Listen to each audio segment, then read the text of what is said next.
Estamos começando mais um Café com Selim.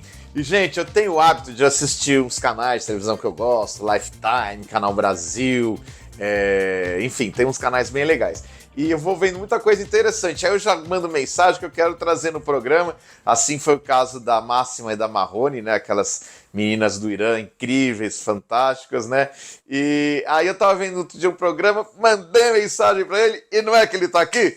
Cléo Coelho, que prazer te receber, querido. Prazer todo meu, querido. Que bacana. E ó, combinamos o tom, hein? Pois combinamos isso foi sem querer, tá, gente? Sem querer, né? Legal, Estávamos né? sintonizados, né? Pois Sintonizados.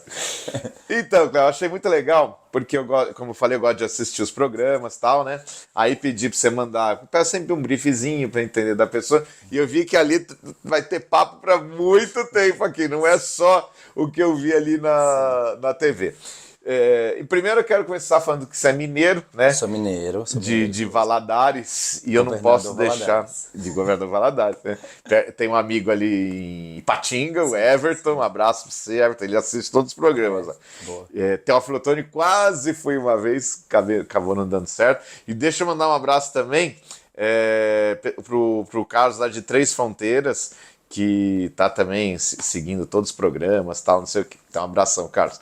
Mas deixa eu falar, você fala em Valadares, a gente logo pensa e lembra que é a cidade que mais exporta brasileiros dos Estados Unidos, né? Verdade. Sim. E agora com o Trump, acho que tá tudo voltando, né? Voltando. Você tem ido pra lá, alguma coisa? Fui pra lá no passado. É.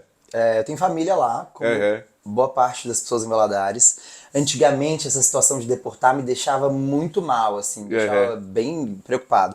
Hoje em dia eu encaro com mais leveza porque minha família tá num outro momento. Sim. Mas acho que anos 90, boa parte da minha família foi pra lá. Minha avó morou lá mais de 35 anos. Olha. Ela voltou pro Brasil tem pouco mais de um ano. Hoje tô morando em Nanuque com meu tio. Voltou pra Minas. Mas eu tenho muita família nos Estados Unidos. Eu vou para os Estados Unidos quase todo ano.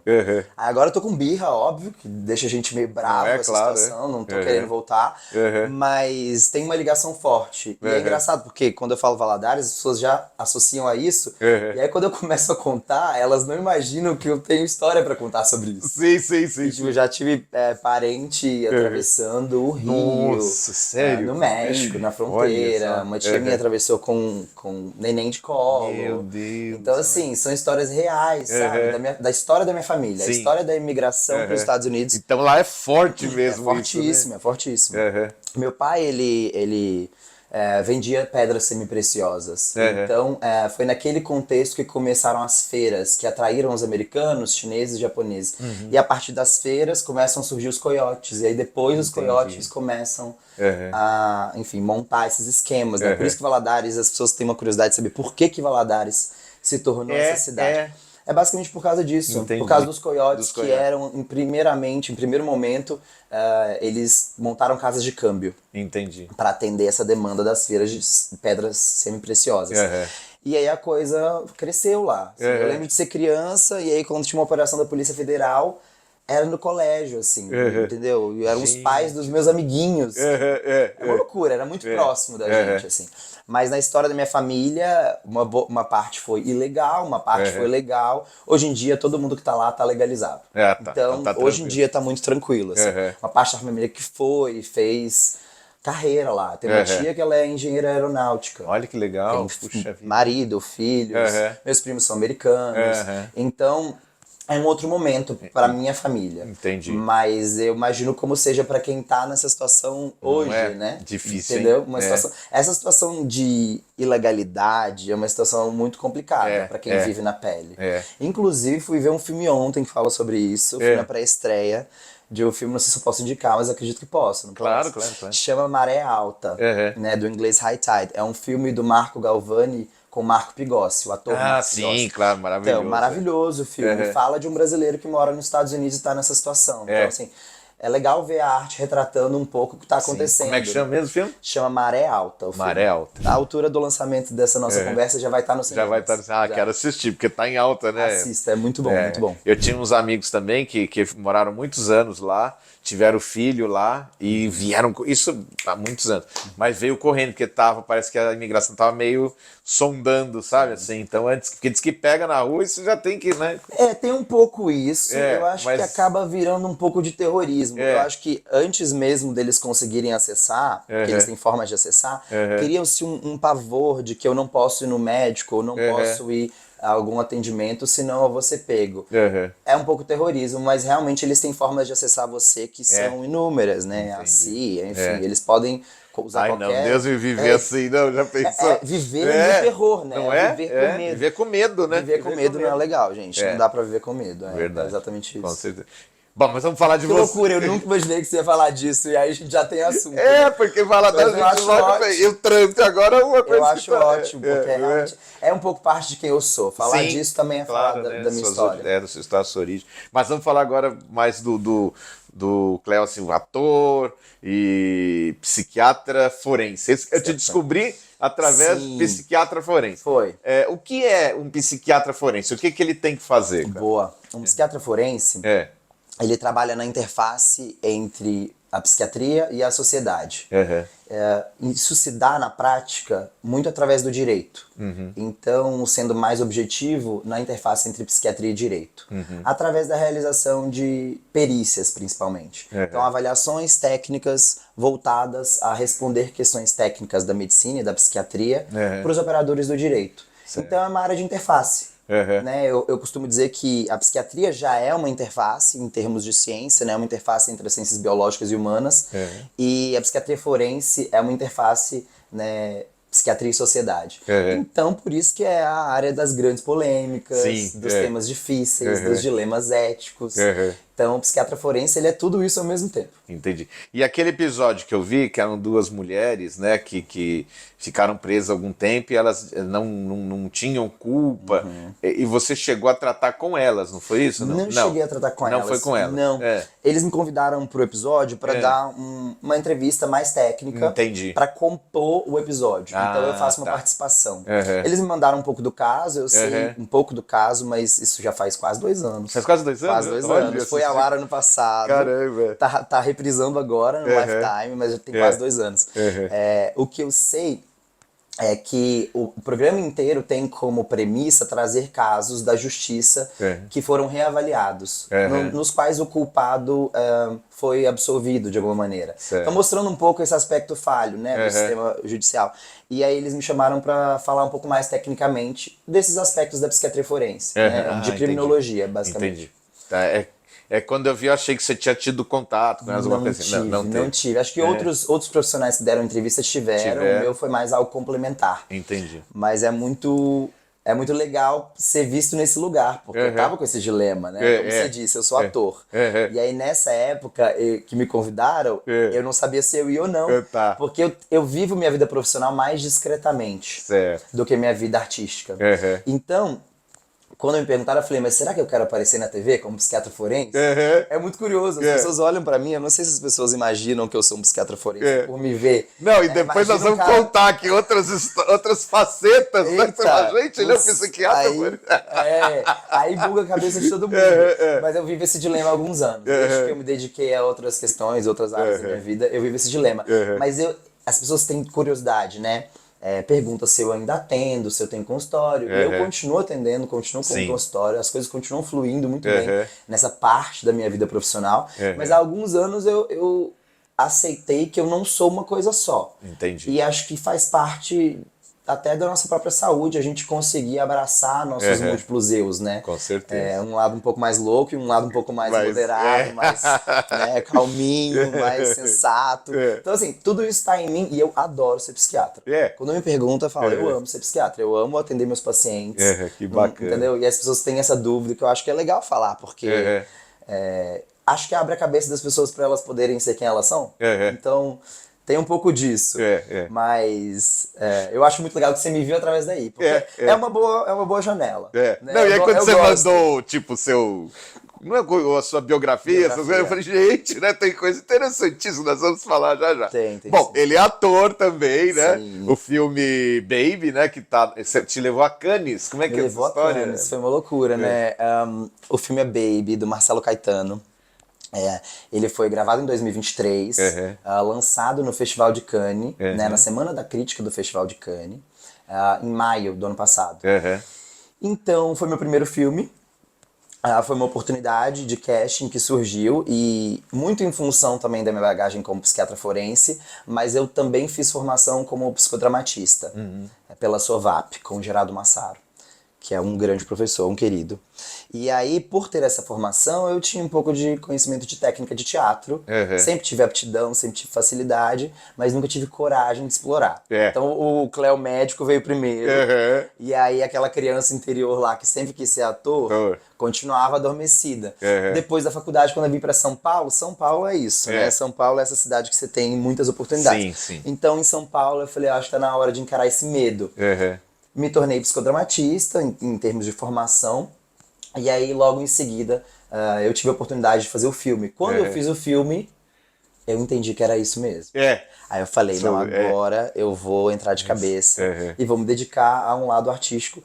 Então, foi uma oportunidade que, de cara, me levou pro maior festival de cinema do mundo. Que legal, hein? Então, assim, olhando de fora, talvez eu nasci com uma bunda virada pra lua. Porque nós temos amigos aí, né? Marcelo Mota, que tenta, ainda não conseguiu. E a carreira artística tem disso, né? Assim, eu sinto que hoje eu quero estar preparado para quando grandes oportunidades chegarem eu conseguir alcançar. Mas é uma realidade para muita gente trabalhar com arte no Brasil e é difícil. Difícil, né? É isso que realmente é muito chegar. difícil. É muito difícil. Mas eu tive essa sorte e graças também às minhas aptidões, enfim, foi um processo muito gostoso. Foi muito incrível fazer e aí virou minha vida de cabeça para baixo. Assim, Mas o legal é que você não abandonou a psiquiatria, que você também ama fazer, né? Não abandonei a psiquiatria. Eu vivo um privilégio hoje que é poder me dedicar às duas coisas. Então, a minha rotina é de manhã e à noite eu consigo me dedicar ao teatro, à atuação, a cursos livres, aulas de câmera, aula de cinema. E durante a tarde eu atendo. Então eu tenho o privilégio de trabalhar apenas um turno como psiquiatra. Entendi. Então, e não é todo mundo que consegue. Não, né? Então, eu tenho um amigo, ele é psicólogo, Rodrigo Torice, já ouviu falar dele? Não. E ele trabalha assim, das 8 à meia-noite, ele não tem tempo pra nada. É difícil. Quando você tá num processo de formação, tem aquelas inseguranças de início de carreira, você começa a pensar, caramba, será que eu vou conseguir atrair pacientes? Será que as pessoas vão querer ser atendidas por mim? E aí quando a coisa vai fluindo, você começa a ter um outro olhar. Sim. Né? Antigamente, quando eu estava perto de me formar, já me formei há 6 anos, me formei no final de 2017, lá em BH. E aí eu pensava, não, porque eu vou atender, peraí, deixa eu fazer as contas, uns 10, 12 pacientes por dia? Hoje em dia não, hoje em dia eu atendo 4, 5 e tá bom. Né? E eu sei que não é a realidade de todo mundo. Sim. Mas eu acho que com o passar do tempo você vai entendendo que qualidade de vida é conseguir também equilibrar essas coisas. Com certeza, né? com certeza. Acho que vai mais você falou uma coisa, eu lembro quando eu me formei, eu abri uma escola de inglês, né? De bairro. E aí eu tinha um sócio, meu amigão, o Sérgio, falei, Sérgio, será que vai entrar gente? Será que vão ligar? Será que vai ter aluno, né? Sabe assim, você fica naquela ansiedade, né? E o Rafa foi aluno, ele foi aluno da escolinha também. Que bom. Mas assim, quando as coisas vão acontecendo, você vê que, caramba, eu tô nesse momento batalhando um pouco todas as amarras que eu criei ao longo da vida pra não me jogar. Né? Porque eu acho que você se lançar artisticamente, você se entender artista, requer muita coragem. Você é filho de uma das maiores artistas que a gente tem no país, né? Sim. Então, você deve saber como é lidar com isso. É um processo contínuo de você acreditar em quem você é. Claro. De você ter confiança de poder falar, olha, eu sou assim, eu me coloco assim, e o que eu produzo é bom. Com sabe? certeza. É um processo muito contínuo. Eu mesmo quando comecei, porque eu nunca tinha assim demonstrado querer trabalhar com televisão, essas coisas, então eu abri escola de inglês, trabalhei em banco, fiz estágio em banco. Quando eu falei pra minha mãe, né, mãe, eu vou fazer um programa de TV, ela, quá. Eu falei, mãe, é sério? Não sei o quê. E ela não pôs fé. Não, Na véspera, aí eu fui no Teatro Imprensa, que quem cuidava lá era a Cíntia, a Bravanel, que estudou comigo, né? E eu falei, Cíntia, tô querendo fazer um programa de TV, queria ver como funciona aqui. Ela falou, não, a gente aluga o teatro, não sei o quê, papapá. Eu falei, beleza, tá, então eu vi o teatro tudo montadinho, né? Maravilha. Quando chegou na véspera, ela me ligou e falou assim, na véspera ou na antivéspera, mas assim, 1 ou 2 dias antes. A gravação agendada, tudo. Eu falei assim, Marcelo, você já viu, você tem cenário? Eu falei, não vem junto com o teatro? Não, infelizmente não, tem que montar toda vez. Nossa Senhora da Aparecida. E dá trabalho. Aí eu liguei para um amigo meu, Luiz Gonzaga, ele chama, Luiz, me ajuda, tal, ele me ajudou, pusemos uma forração, arrumamos uns sofás, uns tapumes, assim, e É muito aconteceu. louco, você vai ver na prática como é fazer as Não coisas. é? Não é? E o legal é que quando vem de dentro, essas coisas acabam fluindo. Né? Tipo assim, a vontade vem antes, não tem jeito, né? Sim. Então pra realizar qualquer coisa na vida, eu acho que a gente tem que ter vontade, né? Deu certo, aí depois... E que bom que deu certo, né? Aí minha mãe aprovou, né? Claro que o primeiro foi... Mas é não engraçado foi lá você ter essa relação com a sua mãe, porque vamos supor, se você tivesse mais inseguro ou mais jovem, qualquer tipo de risada, desencorajamento, pode ser o fim do mundo. Pode ser traumático a ponto da pessoa falar, não, se minha mãe, que é minha mãe, não me apoia, né? Será que eu devo? E eu fui corajoso, porque eu nunca tinha feito, nunca tinha apresentado, que eu tinha de know-how era de ver ela fazendo os bastidores e tal. E aí pegamos, estreamos com auditório, com tudo, você acredita nisso? Foda. E olha que loucura, você, filho da Hebe, na minha família não temos artistas. Venho de uma realidade interior de Minas Gerais, mas não só isso, assim, muita gente sem formação de nível superior. Muita gente não, ninguém, na verdade. Minha geração foi a primeira. Meu irmão é médico também, e aí foi a primeira geração. Então, durante muito tempo, não foram eles que me deram a opinião sobre se eu deveria fazer ou não. Durante muito tempo, eu, preso na minha própria cabeça, acreditava que aquilo não era possível. Sim. Entendeu? Então, assim, às vezes tá aqui dentro também coisas que nos impulsionam e coisas que nos atrasam um pouco. Com certeza. Mas sempre dá tempo de correr atrás, né? Não é? Eu vejo por aí. Sim. E aí o que me animou, para continuar, primeiro minha mãe, que ela validou, né? E o público gostar, né? Porque se as pessoas não gostassem, só tá aí porque é filho da Hebe. Não, graças a Deus, sempre veio num crescente, o Café com Selinho tá num crescente, as pessoas gostam. Então, assim, eu imagino ela, que ela deve estar lá surpresa, assim, né? Com o que está acontecendo e tal. Né? Eu fico imaginando, assim, porque muito se fala hoje sobre Nepo Babies, né? Você já deve ter respondido sobre isso tantas vezes, não? Do que? Nepo Babies. Não. Os Nepo Babies são as pessoas que são filhas de grandes artistas. Então, a gente tem a Fernanda Torres, a nossa maior Nepo Baby. E é muito engraçado porque a leveza com que ela leva isso demonstra muito sobre quem ela é. E eu vejo muito isso em você. Assim, a tranquilidade de trazer isso como uma característica que é sua e abraçar. Porque outros filhos de artistas famosos tentam seguir outros caminhos, tentam fugir disso. Mas a autenticidade, ela... É de cada um, verdade, né? Então isso é muito legal de pensar que não importa onde a gente nasceu, você pode nascer numa família privilegiada ou menos, acho que ser autêntico vem antes. Com certeza. Então a gente vai ter gente autêntica em todos os lugares. Em todos os lugares, né? Isso é muito legal. E eu acho muito foda como você abraça isso pra homenagear ela, porque isso é muito bonito. Qualquer um teria orgulho, sabe? Com certeza. Então eu acho que é mais ou menos por aí. Verdade. Agora me fala uma coisa, que eu tô curioso aqui, né? Você faz conteúdo adulto, Cleo? Faço conteúdo adulto. O que é isso? Bom, eu sei, mas para explicar pro público, explicar né? o que é isso. É difícil? Nossa, São vídeos. São vídeos. Independentes. Independentes. É importante falar, são independentes, eu que produzo. De conteúdo erótico. Sim. Solo e com outras pessoas também. Majoritariamente homens. Mas comecei a fazer há uns 3 anos. Hoje em dia é muito comum na internet. Sim. Na verdade, eu sinto que para minha geração de homens gays sempre foi muito comum, a partir de um determinado momento, trocar nude. Mandar nude para quem você está interessado.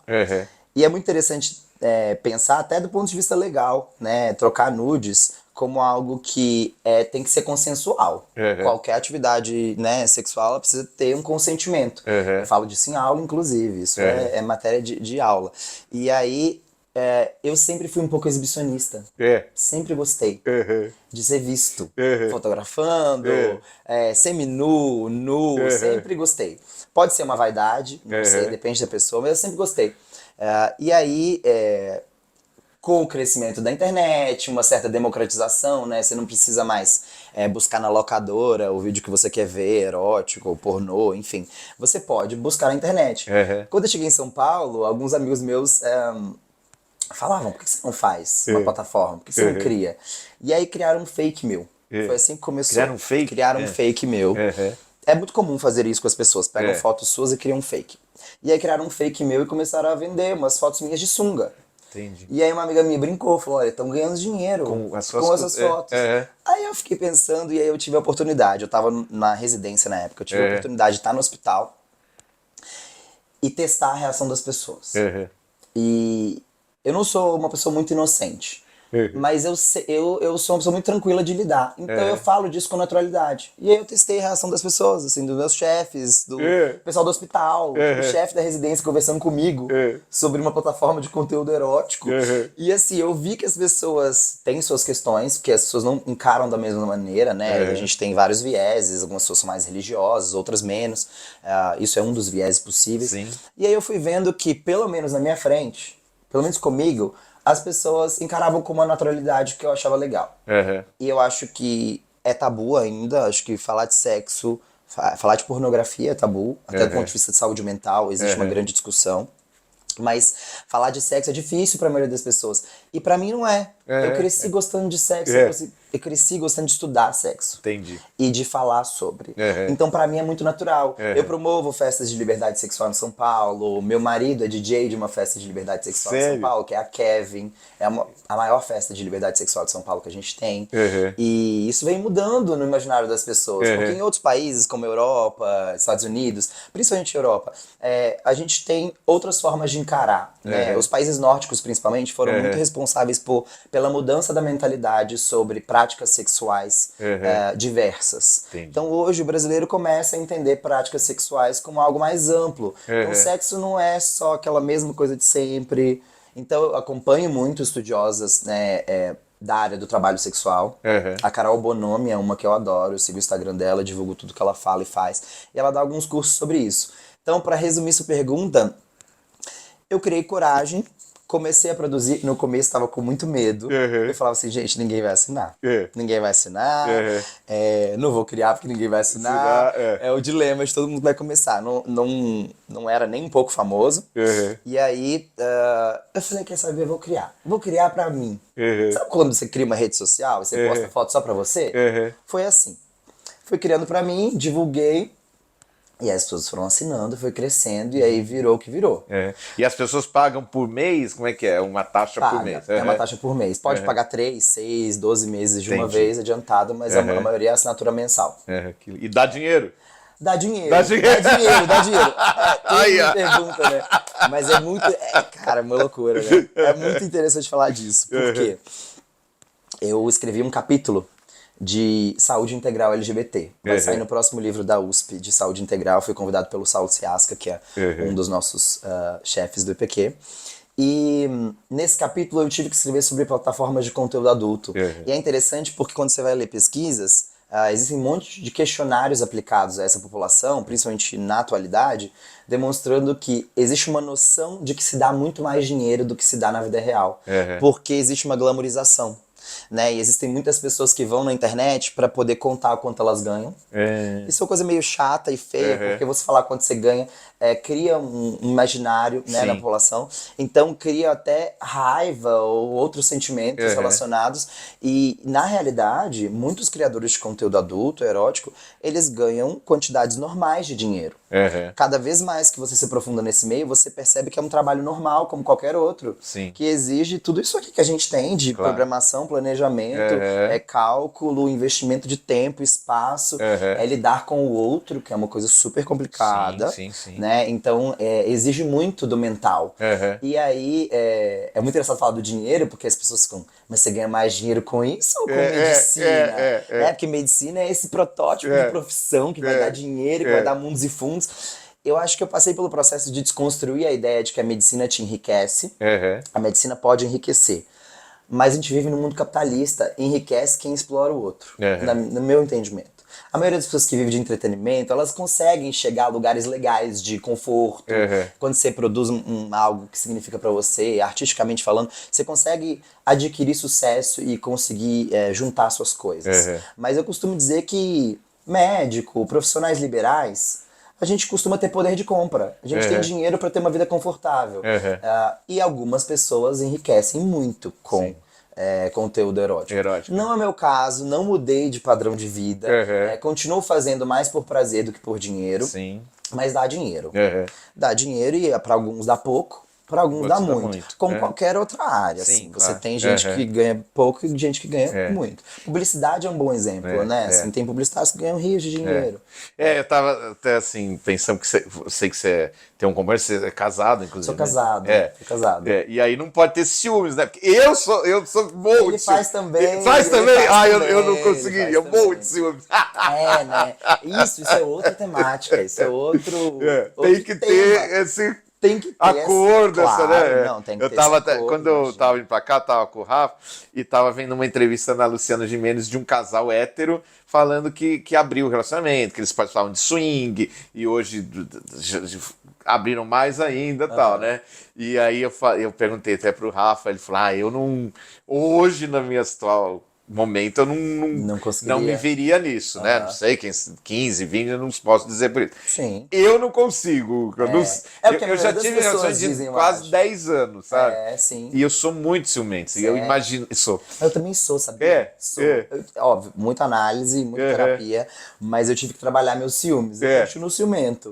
Só que hoje eu falo. Eu acho que ciúmes é uma emoção comum.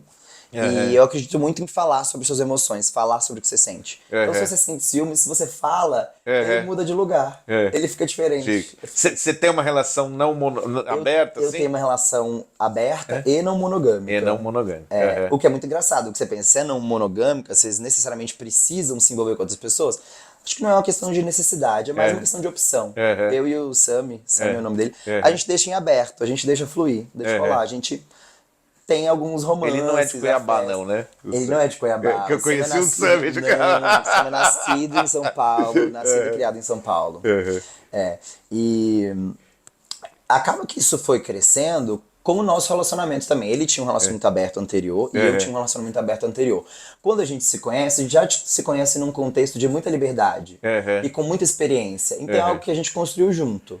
Né? Eu acredito muito no diálogo para construir isso. Não tem outra maneira. Foi o que o Rafael falou. Se não conversar, não tem jeito. Conversando já é difícil. Imagino. E eu não gosto de me entender como exemplo de nada. Eu falo disso da medicina, que eu sempre fiz medicina pensando assim, cara, as pessoas olham para médico como um exemplo, né? Um exemplo de comportamento, um exemplo de ética, de moral. E a gente vê tantos exemplos contrários, né? Eu acho pretensioso você se colocar nesse lugar. Eu levo minha vida conforme os meus valores, mas eu fico pensando assim, é bom a gente fazer o que a gente gosta e não achar que a nossa forma de viver é a única. Sim, claro. Então, quando a pessoa me conta, cara, eu sou monogâmico total, eu falo, amor, total, continue assim. Porque não é que é monogâmico é mais difícil ou mais fácil. Os dilemas humanos, eles estão em todos os lugares. Né? Agora, uma dúvida minha, uma relação aberta. Os dois têm que estar envolvidos com uma terceira, tá junto com uma terceira pessoa, ou cada um pode... eu saí outro dia, conheci uma pessoa, saí, normal. Legal, vou te falar o que eu conto pros meus amigos que perguntam isso. Algumas pessoas, elas entendem formas de iniciar esse processo criando regras. Pode ser interessante pro casal. Porque a regra predispõe mais diálogo e isso pode ser uma forma de aumentar o diálogo. Mas um pouco da responsabilidade afetiva e emocional tem muito a ver com manter esse diálogo em aberto. E eu, Cléo, eu prefiro evitar ao máximo criar as regras para que regras muito básicas como contar para o outro as coisas importantes, abrir os seus desejos, abrir as suas vontades, abrir os seus pensamentos, sejam respeitadas. Então, pode ser de um jeito, pode ser de outro. Acho que na nossa situação a gente prioriza contar um pro outro. A gente gosta de contar tudo. Mas não tem obrigação. Senão é chato, né? Imagina, eu tô conversando com fulano. Eu tenho que contar agora, eu posso contar depois. Eu pego meu celular, entrego, ele lê. Então tem essa liberdade. Ele lê o meu também, o que é legal quando é a pessoa que entrega, né? Não é legal pegar o celular do outro pra ler. Mas a gente tem as possibilidades. A gente já ficou sozinho com pessoas, a gente já ficou junto. A gente prioriza ficar junto. Entendi. Acho que é mais comum, talvez. Mas tem gente que tem mais liberdade ainda. Entendi. E aí tem categorias diferentes. Tem gente que vai se dizer poliamoroso, tem gente que vai se dizer não monogâmico. Entendi. Acho que a não monogamia é um termo que abrange mais. Eu sou meio ainda quadrado, por isso que eu Presme de estar. Eu sou muito ciumento, eu não conseguiria abrir assim, mas eu já acho trisal uma coisa interessante. Trisal é interessante. Trisal é interessante. Cara, você pode dividir. Assim, pô, ele tá um saco, não tá? Puxa, ficou enchendo. Tá vendo? Tá vendo como tem solução pra tudo? Engraçado. Vai você falar, porque hoje eu não tô com paciência. Imagina, é maravilhoso. Eu vou pra praia, você se vira. Você tá sozinho, tem alguém pra fazer a companhia que você tem. Porque ser obrigado às coisas é muito chato, né? Eu acho que é isso que estraga o relacionamento, você se sentir obrigado a fazer. Mas o trisal também é interessante e é engraçado, porque a gente não esteve num trisal formal ainda. A gente montou relações que quase viraram trisal, mas não chegamos a ter. E acho que eu tenho uma curiosidade, um desejo de ter, mas eu não tenho essa necessidade. Entendi. Acho que nem ele. Entendi. Então deixa rolar. Se rolar, rolou. Até porque também temos que pensar que as pessoas têm um olhar muito matemático para as coisas, né?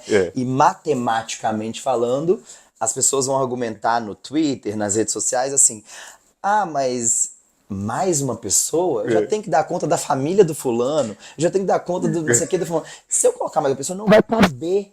Porque parece que vão ser adotar 2 cachorros. Não, e não é bem assim. As coisas são mais fluidas no que diz respeito ao ser humano, né? Sim. Então acho que é um tema quente também. Cada vez mais comum, cada vez mais normal ver trisais. Tenho amigos que fazem parte de trisais. Eu sempre apoio, sempre celebro. Porque, cara, se as pessoas estão se amando, eu vou sempre celebrar.